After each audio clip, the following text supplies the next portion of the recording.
warri Joon Daani'el bishaan ummataa hin baafne soba jettan isinuu soba dubbataa jirtanii dubbiin dhugaadha dhageeffadhaa anatu adda isinii baasa.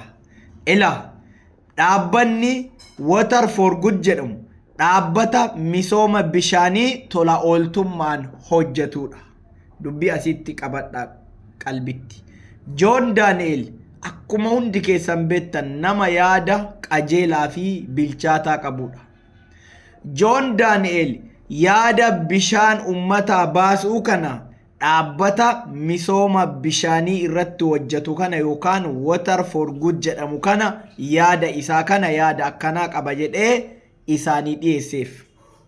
Dhaabbanni tola ooltummaa bishaanii Water for Good jedhamu sunis yaada isaa kana fudhatanii waliigalanis.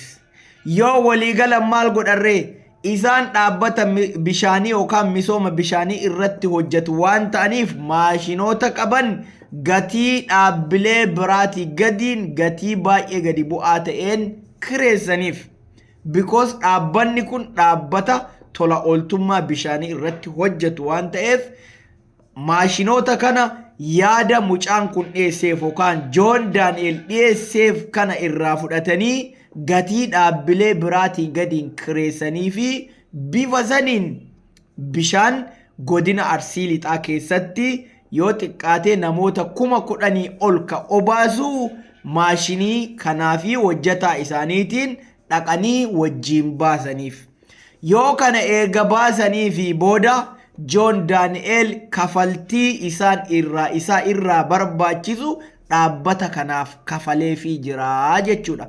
Dubbiin kana warri immoo dubbiin soba jettanii olii gadooftan isinuu soba fakkaattan keessaafuu warri akka Abdii Geetaachoo fa kijiba dubbachuun beekamtan isinuu kijiba fakkaattan uuman keessan dura dubbii adda baafadhaa.